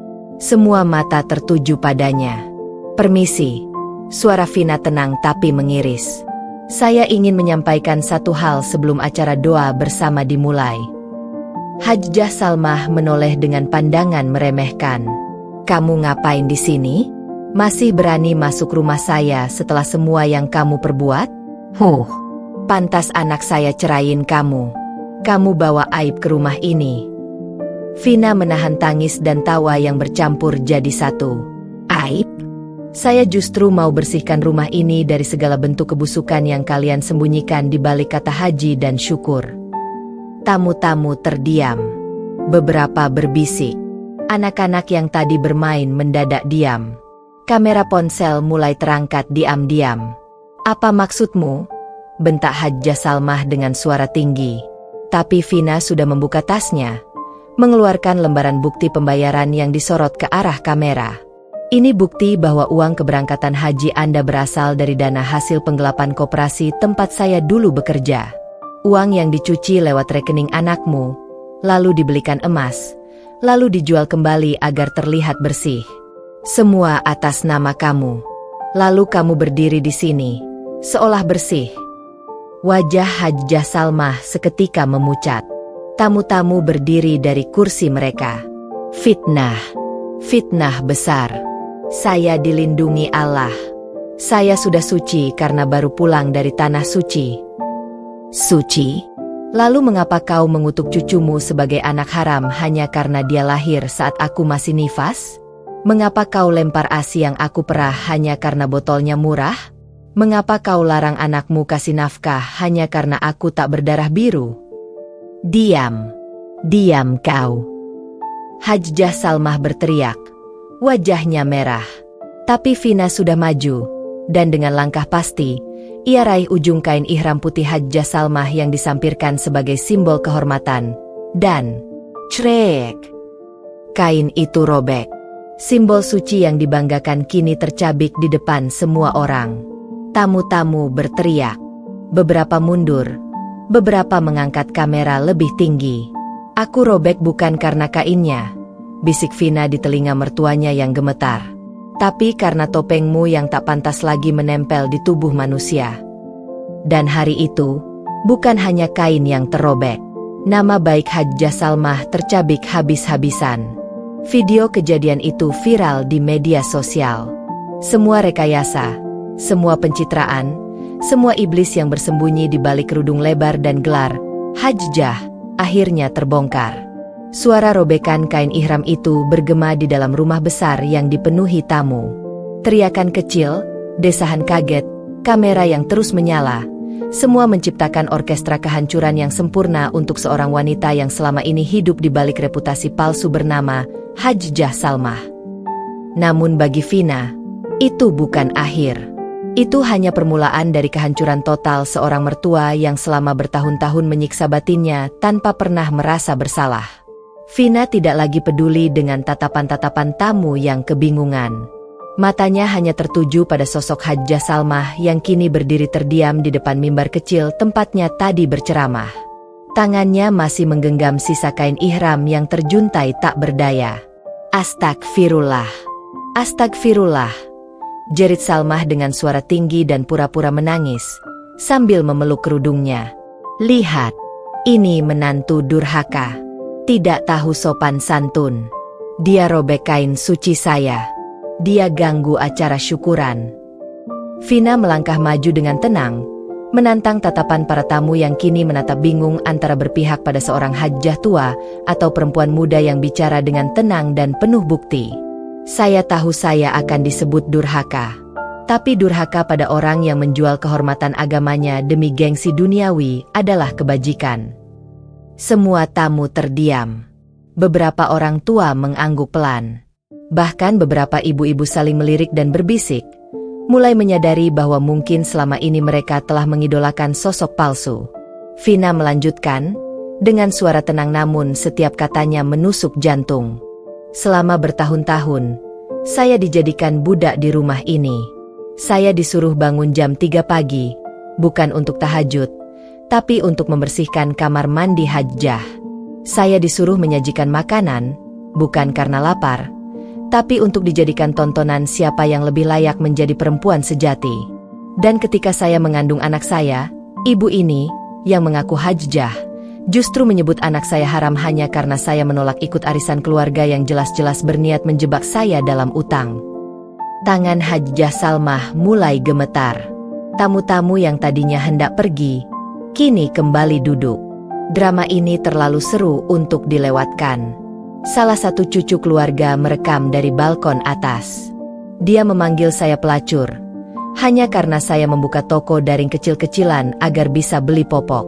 Dia usir saya dari rumah ini hanya karena saya tak ikut acara tahlilan, padahal saya sedang demam tinggi pasca melahirkan. Tapi yang paling sakit, dia cuci tangan dari semua itu, dan hari ini berdiri di atas mimbar, berceramah soal kemuliaan seorang perempuan muslimah. Semua menjadi hening. Hajjah Salmah kini terlihat mengecil, meski tubuhnya besar dan pakaian mahalnya masih menyala. Tapi dia tahu, semua orang kini menyaksikan keguguran total topeng suci yang selama ini ia kenakan. Tiba-tiba, Raka, mantan suami Vina, muncul dari dalam rumah. Wajahnya bingung, lalu marah, lalu takut. Vina, berhenti. Jangan permalukan ibu. Vina menatap Raka. Dingin, tajam. Kamu diam. Kamu bagian dari semua ini. Kamu biarkan ibumu mencaci aku. Kamu diam saat aku dipukul di ruang tamu ini hanya karena aku tak bisa menanak nasi karena kontraksi. Kamu diam saat ibumu menyebut anakmu sendiri anak setan. Dan kamu lebih memilih gelar anak berbakti daripada jadi suami yang melindungi istri. Raka tertunduk. Beberapa tamu laki-laki langsung menepuk bahu masing-masing. Beberapa ibu mulai menangis diam-diam. Mereka semua tahu, Vina sedang membuka luka sosial yang selama ini ditutup oleh budaya dan kepura-puraan keluarga. Tapi Vina belum selesai.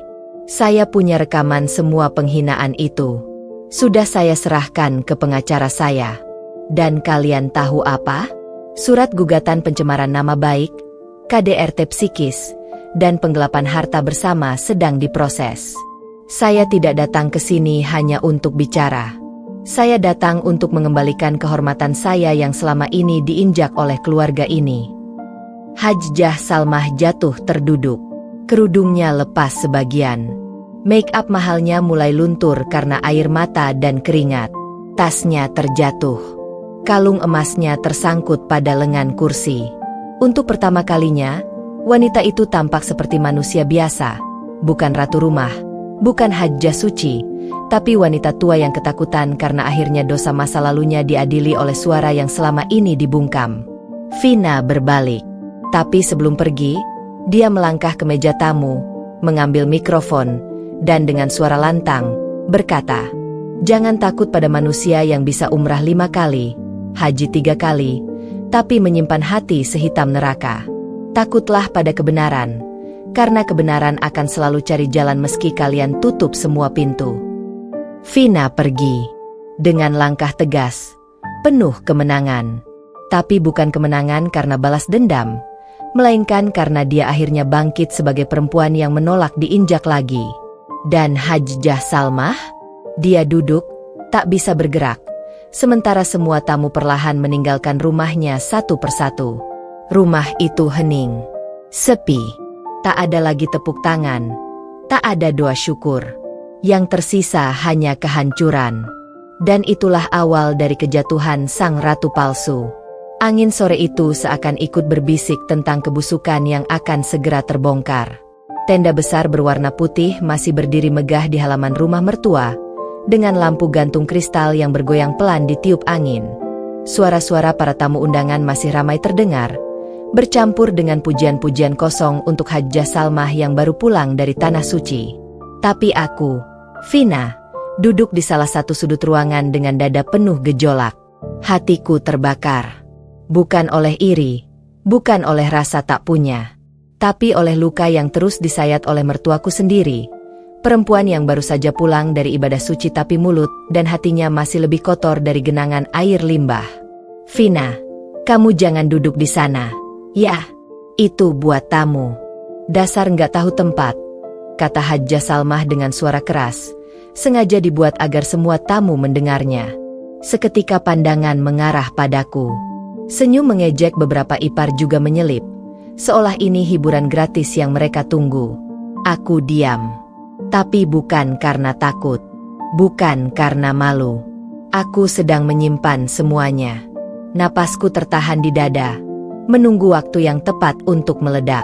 "Pulang haji malah makin jadi," bisik salah satu tetangga ke temannya. Tak sadar aku mendengar. Aku bangkit, perlahan, berjalan ke arah tengah ruangan. Semua orang menatap, bahkan suamiku yang pengecut, Yoga, hanya memandangku dengan tatapan was-was. Dia tahu aku tidak akan diam lama. Dia tahu aku bukan Vina yang dulu bisa diinjak sesuka hati. "Hajjah Salmah, boleh saya bicara sebentar?" Suaraku nyaring, tajam. Suara seorang perempuan yang telah habis kesabarannya. "Apalagi, Vina, kamu ini memang selalu bikin malu keluarga. Kamu lupa saya ini siapa? Saya ini Hajjah, baru pulang dari Mekah. Jaga mulutmu." Aku tertawa. Tertawa keras. Semua menoleh. "Hajjah? Hajjah dari mana? Dari hasil uang siapa? Dari air mata siapa?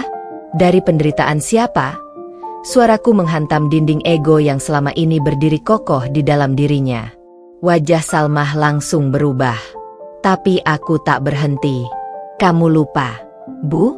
Aku yang bersihin rumahmu tiap hari, sampai lututku lecet.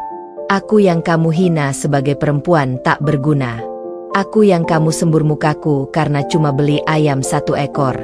Tapi kamu pakai uang tabungan suamiku, yang aku bantu kumpulin, untuk ongkos haji. Lalu pulang-pulang bawa gelar Hajjah, tapi masih lebih kejam dari iblis." Orang-orang mulai berbisik. Beberapa tetangga yang awalnya memuji, sekarang menunduk.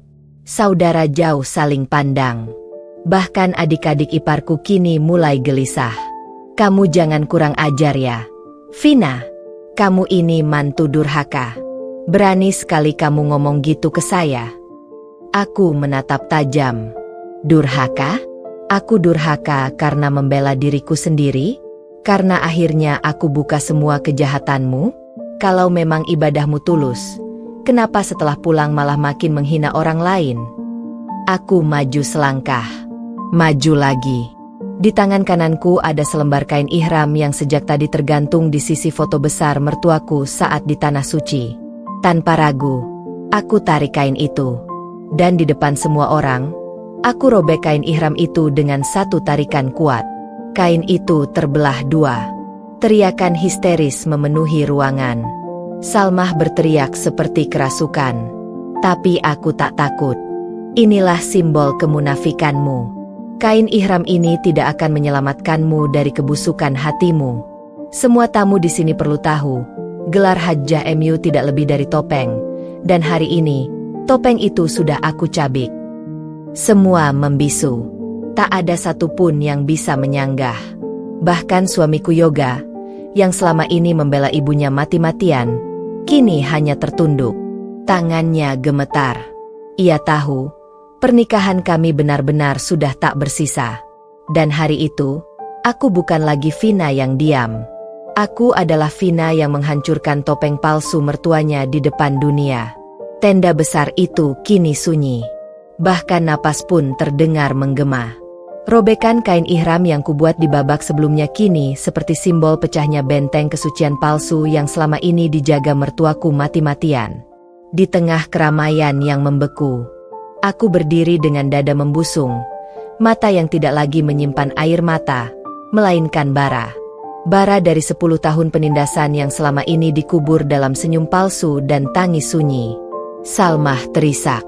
Tapi isak tangisnya bukan tangisan tobat. Itu tangisan karena harga dirinya kini tercabik, bukan karena hatinya sadar. Ia terduduk di atas karpet mahal dengan baju kebaya payet emasnya yang mulai kusut karena tubuhnya bergetar. Aku bisa lihat jelas wajahnya pucat seperti tahu bahwa semua akan runtuh mulai dari detik ini. Tiba-tiba suara gaduh terdengar dari luar pagar. Seorang wanita tua berkerudung lusuh, menggandeng 2 anak kecil yang tampak kotor dan lelah, melangkah masuk meski satpam mencoba menghadang. Tapi terlambat. Semua mata menoleh ke arah suara wanita itu. Ini dia, perempuan bajingan yang ngaku-ngaku suci. Kamu ingat aku, Salmah? Aku mantan art kamu, yang kamu usir setelah suamiku kecelakaan dan aku minta cuti seminggu. Kamu hina anakku makan nasi basi karena katanya aku pembawa sial. Ruangan yang semula beku kini mendidih. Semua tamu saling berbisik, saling menatap, ada yang mulai merekam, ada yang mulai siaran langsung di media sosial. Aku diam selama ini, karena kamu ancam aku waktu itu. Tapi sekarang aku lihat perempuan ini, katanya sambil menunjuk padaku. Dia punya keberanian yang aku dulu nggak punya. Dan sekarang aku ikut bicara. Kamu bukan Hajjah. Kamu itu penindas rakyat kecil. Kamu iblis bersurban. Salah satu tetangga berdiri, suaranya lantang. Saya juga pernah lihat sendiri. Hajjah Salma ini nyuruh anaknya ngusir seorang ibu penjual kue dari depan pagar. Padahal waktu itu ibu itu cuma minta izin numpang jualan pas Ramadan. Salmah bangkit, berusaha menyangkal. Fitnah. Ini semua fitnah. Kalian dengki. Kalian dengki karena saya bisa haji. Belum selesai, suara lantang lain memotong. Bukan dengki, Bu, tapi muak. Saya ini sepupu jauh suami Vina. Dulu saya nginap semalam di rumah ini, dan saya lihat sendiri bagaimana ibu memperlakukan Vina. Kamu marahin dia hanya karena dia bangunin kamu telat 5 menit untuk sahur. Kamu siram mukanya pakai air panas. Aku lihat dengan mataku sendiri. Histeris. Panik.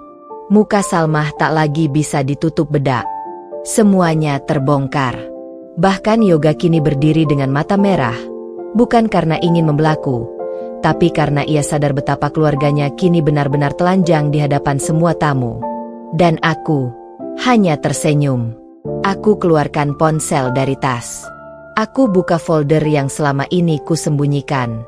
Rekaman-rekaman suara, foto-foto luka lebam di tubuhku saat masih tinggal di rumah ini, tangkapan layar percakapan penghinaan dari ipar dan mertuaku. Semuanya kusambungkan ke speaker Bluetooth yang terletak di sudut ruangan. Ruangan itu dipenuhi suara tawa ejekan dari Salmah pada hari ulang tahunku. Perempuan mandul gak pantas dikasih kue, yang ada kutukannya malah nyebar. Lalu suara iparku, Mending Vina keluar rumah aja deh. Cuma bawa sial. Lalu suara Yoga sendiri. Sabarlah, Vin. Kamu kan tahu mama kayak gitu. Kamu aja yang terlalu baper. Suara itu seperti godam yang menghantam harga diri keluarga mereka sendiri. Cukup, Vina. Yoga berseru. Hentikan. Kamu mau apa sih? Aku tatap matanya. Dalam. Tanpa takut. Aku hanya mengembalikan semuanya. Ini bukan pembalasan. Ini keadilan. Aku melangkah pelan ke arah Salmah. Kamu pernah bilang, aku gak akan pernah bisa angkat muka di depan keluargamu. Tapi lihat hari ini, kamu yang tak bisa lagi angkat muka di depan siapapun. Aku berdiri tegak. Sementara itu suara rekaman terakhir terdengar di seluruh ruangan. Suara Salmah yang berkata, kalau Vina mati aja, saya malah lega. Beban keluarga hilang. Tangis meledak. Tapi bukan dari aku. Bukan dari Salmah. Melainkan dari para tamu. Tangis ngeri, iba, dan marah. Dan saat itu juga, semua tamu satu persatu meninggalkan tenda mewah itu. Tangan mereka tak membawa bingkisan, tapi membawa amarah dan cerita yang akan menyebar lebih cepat dari apapun. Mertuaku terduduk. Tak ada yang mendekat. Bahkan anak-anaknya kini hanya berdiri kaku. Dan aku melangkah pergi, kepala tegak, membawa harga diriku yang kembali utuh. Hari itu, seluruh kota tahu, Hajjah Salmah bukan lagi simbol kehormatan, tapi simbol kejatuhan. Hari itu menjadi hari yang takkan pernah bisa dilupakan oleh siapapun yang hadir di rumah besar keluarga suamiku. Udara yang panas, keringat yang membasahi dahi para tamu, dan desisan bisik-bisik penuh rasa penasaran makin menjadi-jadi saat aku melangkah masuk kembali ke ruang tamu dengan wajah yang tak lagi memohon pengertian, tapi menggenggam bara dendam yang sudah terlalu lama kupendam. Kupandangi satu persatu wajah-wajah itu. Mata-mata yang tadinya menganggapku kecil, kini mulai tak berani menatap balik. Tapi satu wajah yang paling ingin kulihat remuk. Hajjah Salmah. Wajahnya yang dulu selalu terangkat tinggi, kini menegang, rahangnya mengeras. Matanya menyipit mencoba mempertahankan wibawa yang tersisa. Aku hanya ingin tahu satu hal. Hajjah. Ucapku, suaraku dingin seperti bilah pisau. Kau selalu bicara tentang moral, agama, pahala, dosa. Tapi dari mana uang haji yang kau pakai? Beberapa orang langsung menoleh ke arah Salmah. Sebagian mengerutkan kening, bingung. Tapi aku tak menunggu jawaban. Kutarik selembar map coklat dari tasku dan kubuka pelan-pelan. Ini bukti rekening koran milik salah satu dari yayasan amal yang kau kelola. Lihat tanggal transfernya. Lihat jumlahnya. Lihat kemana uang itu pergi. Betul sekali. Ke biro travel haji. Ini uang sumbangan janda-janda tua dan anak-anak yatim yang kau kumpulkan tiap Jumat. Dan kau pakai untuk berangkat ke tanah suci. Ruangan mendadak sunyi. Bahkan suara kipas angin pun terdengar jelas. Salmah memucat.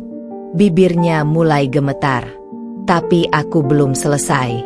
Kau berangkat dengan label Hajjah, membawa kain ihram, membacakan doa-doa di atas Ka'bah, tapi hati dan dompetmu penuh dengan uang haram.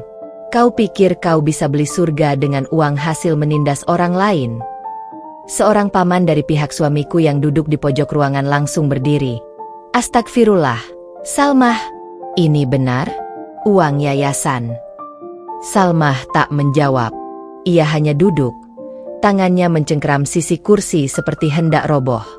Suamiku, Aldi, menatap ibunya seolah tak mengenali sosok yang selama ini ia banggakan. Dan ini, kataku sembari mengangkat lembar dokumen lain, adalah surat pengakuan dari mantan karyawan yayasanmu yang kau pecat tanpa pesangon karena tahu tentang penyimpangan dana itu. Beberapa wanita dari majelis pengajian yang hadir mulai saling berbisik. Dua orang ibu-ibu terlihat menahan tangis. Mungkin karena mereka adalah salah satu donatur yang selama ini tertipu oleh topeng religius Salmah. Ini bukan lagi masalah keluarga. Lanjutku, suaraku menggema. Ini adalah kejahatan, kezaliman, kebohongan yang dibungkus jilbab dan ayat suci. Dan aku tidak akan tinggal diam. Saat itu juga aku menyerahkan semua dokumen pada pamanku yang seorang pengacara. Di hadapan semua orang, aku umumkan bahwa laporan hukum akan dilayangkan ke kejaksaan minggu depan. Kalau Allah yang kau sembah benar-benar maha melihat, maka ini adalah balasannya. Ucapku pelan, tapi jelas terdengar oleh semua tamu. Salmah terdiam. Diam yang bukan karena malu, tapi karena hancur. Ia tahu hari ini topengnya bukan hanya lepas, tapi robek tak bersisa. Ia tak bisa sembunyi lagi di balik gelar Hajjah. Tak bisa menamparku dengan ayat suci, karena Tuhan pun tak akan berdiri di pihaknya hari ini. Aldi, ia duduk terpaku. Wajahnya tak tahu harus membela siapa. Tapi yang jelas, untuk pertama kalinya, dia tidak melindungi ibunya. Hari itu, kebohongan yang selama ini dijunjung tinggi seperti mahkota, kini terhempas ke lantai, diinjak oleh kebenaran yang selama ini dikubur dalam-dalam. Dan aku berdiri di atas reruntuhan kebusukan itu, tidak sebagai korban lagi, tapi sebagai saksi bahwa kebenaran selalu menemukan jalannya, bahkan setelah bertahun-tahun tertindas. Siang itu, matahari seakan ikut membakar seluruh dosa yang telah bertahun-tahun ditutupi oleh keluarga besar mertuaku. Udara terasa pengap, bukan karena cuaca, tapi karena suasana yang dipenuhi kemarahan, malu, dan keterpaksaan untuk menghadapi kenyataan yang tak lagi bisa ditolak. Hajjah Salmah duduk terpaku di kursi antik warisan keluarga yang dulu menjadi simbol kekuasaan dan kebanggaan mereka. Kini, kursi itu seperti singgasana hukuman yang mempermalukan pemiliknya di depan semua orang. Aku berdiri tegak di tengah ruangan yang dipenuhi keluarga besar, tetangga, teman-teman pengajian, bahkan beberapa pejabat RT dan RW yang sengaja datang karena berita tentang pemalsuan dana yayasan dan penggunaan uang haram untuk berangkat haji sudah menyebar luas. Tak ada yang bisa menyelamatkan Salmah hari ini. Bahkan suaminya, yang selama ini selalu diam dan patuh, kini menundukkan kepala tanpa sepatah kata pun. Aku tidak pernah ingin menghancurkan siapapun, kataku perlahan, tapi tajam. Tapi aku tidak akan membiarkan siapapun menginjak harga diriku lagi. Hari ini aku berdiri di sini, bukan sebagai menantu, bukan sebagai istri yang pernah kalian hina, tapi sebagai seorang perempuan yang kalian anggap lemah, yang kini bangkit menegakkan keadilan dengan tangan sendiri. Beberapa wanita tua dari pengajian yang duduk berjejer di sisi kanan menitikkan air mata. Ada yang menangis karena kecewa, ada yang menatap Salmah dengan ekspresi jijik yang selama ini tak pernah mereka tunjukkan. Beberapa lelaki dari keluarga besar bahkan saling berbisik, membicarakan bagaimana ini bisa berdampak besar terhadap reputasi mereka. Aku melangkah mendekat ke arah Salmah. Kain putih tipis yang melilit tubuhnya masih menunjukkan sisa-sisa ihramnya. Tapi bagiku, itu hanya simbol kosong. Ia boleh saja pulang dari tanah suci, tapi hati dan pikirannya masih penuh kebusukan yang tak layak disucikan. Salmah, aku menyebut namanya dengan nada dingin. Di depan semua orang di sini, aku ingin kau minta maaf. Bukan padaku saja, tapi pada semua orang yang telah kau tipu, kau manfaatkan, dan kau jadikan korban dari keserakahanmu. Ia hanya diam. Wajahnya pucat, napasnya pendek. Tapi aku tidak berhenti. Kalau kau masih punya harga diri, ucapkanlah. Atau biarkan saja orang-orang yang kau tipu selama ini tahu siapa dirimu yang sebenarnya. Aku sudah siapkan siaran langsung ini di media sosial. Video ini akan sampai ke semua majelis pengajian, ke donatur, ke pemilik travel, bahkan ke dinas sosial. Kulihat matanya membelalak, mulutnya terbuka, tapi tak keluar sepatah kata pun. Kau terlalu angkuh untuk mengakui kesalahan, bahkan setelah kain ihrammu ternoda uang haram. Tapi hari ini, kau tak punya pilihan. Ponselku terangkat tinggi. Siaran langsung dimulai. Kamera menyorot wajah pucat Salmah yang perlahan mulai menangis. Tapi air mata itu bukan penyesalan. Itu air mata malu. Air mata dari seseorang yang tak pernah berpikir aibnya akan terbongkar oleh menantu yang dulu ia hina sebagai beban. Aku tidak tahu kalau uang itu dari yayasan. Suaranya parau, terbata, putus asa. Aku hanya mengikuti saran bendahara. Kau bohong. Aku langsung membantah. Ada bukti tanda tanganmu di setiap transaksi. Ada rekaman CCTV saat kau menerima uang tunai dari para donatur. Semua itu sudah aku serahkan ke pengacara. Semua terdiam. Bahkan nafas pun terdengar berat. Satu-satunya suara yang terdengar hanyalah detik dari jam dinding yang menggema. Aku akan pastikan kau bertanggung jawab secara hukum. Tidak ada yang kebal hukum di mataku. Kau sudah menindas orang yang tak bersuara selama bertahun-tahun. Sekarang, kau sendiri yang akan menjadi berita memalukan yang disebar oleh lidah-lidah tetangga yang dulu kau gunakan untuk menyiksaku. Aldi, suamiku, atau lebih tepatnya mantan suamiku, akhirnya berdiri. Vina. Ucapnya pelan. Tapi aku menatapnya dengan tatapan yang membuatnya terdiam kembali. Kau sudah terlambat. Aldi, kau biarkan ibumu menghancurkanku bertahun-tahun. Kini lihatlah. Semua ini adalah hasil dari pembiaranmu. Kau gagal jadi suami. Kau gagal jadi anak.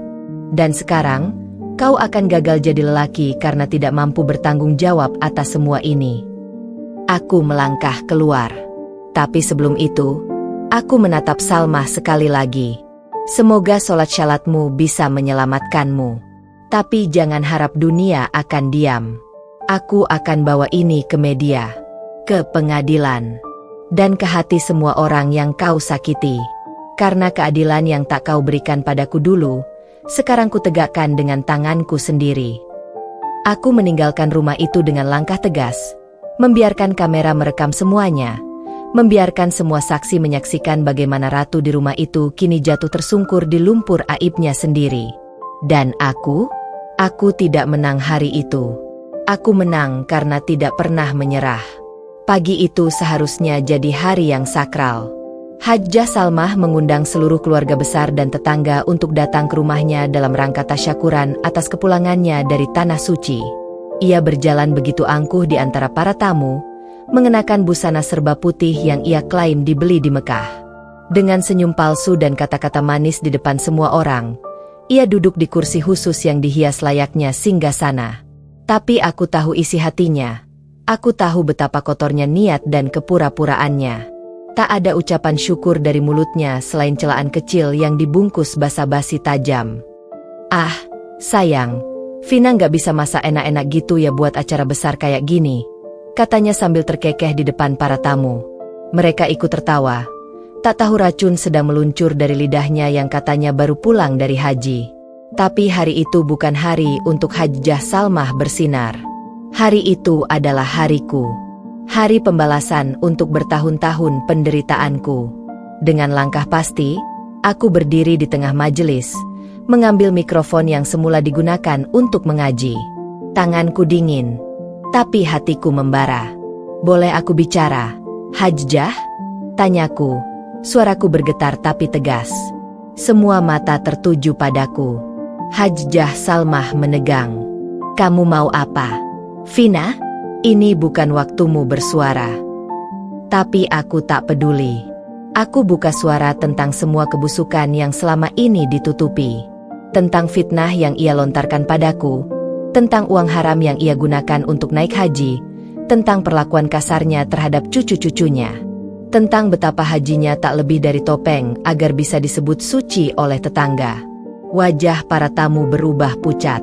Ada yang tertunduk, ada yang kaget, ada pula yang diam-diam mengangguk karena sudah lama curiga. Dan di tengah keramaian itu, aku berjalan ke arahnya, menarik kain putih yang menutupi tubuhnya, dan dengan satu tarikan kuat, aku robek kain ihram palsu itu di hadapan semua orang. Ini bukan kain suci. Ini hanya jubah munafik yang kau pakai untuk menutupi kelakuan iblis dalam dirimu. Hajjah Salmah menjerit. Wajahnya merah, tangannya bergetar, dan seisi ruangan menjadi riuh. Suamiku, yang selama ini diam, hanya bisa mematung melihat ibunya dipermalukan.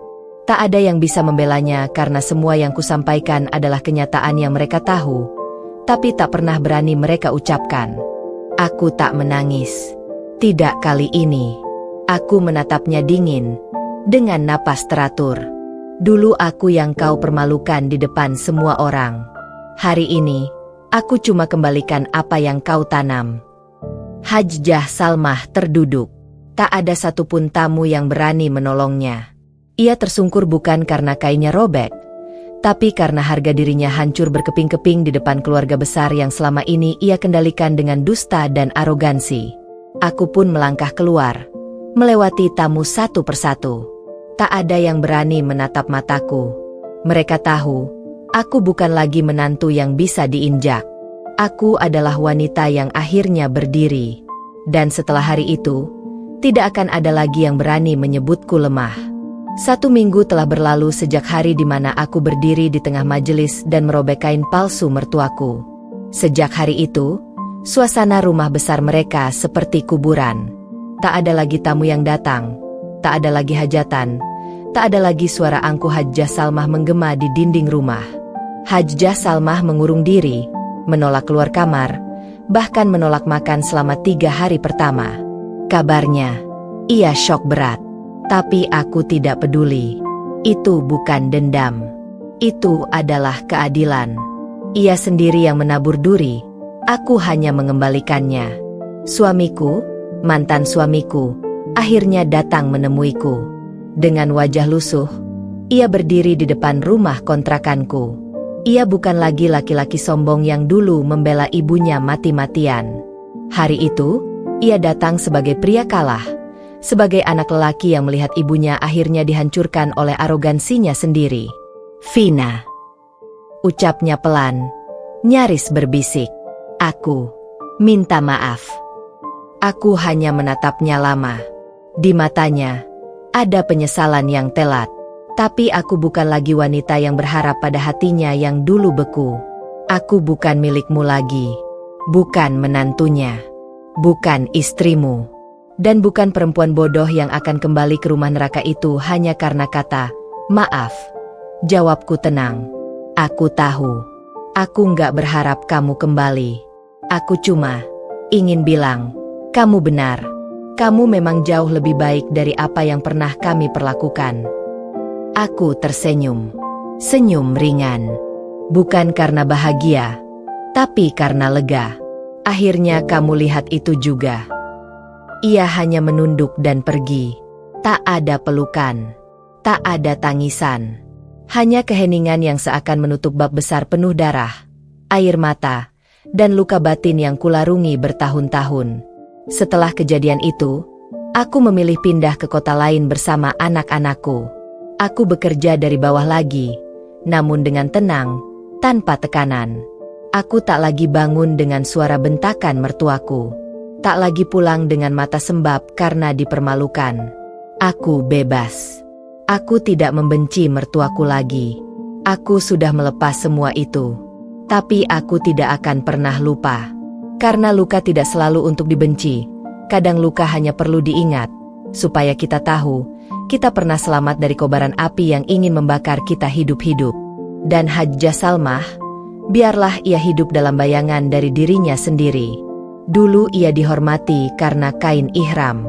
Sekarang, setiap orang yang memandangnya hanya melihat sobekan itu, bukan di bajunya, tapi di harga dirinya yang tak akan pernah utuh kembali.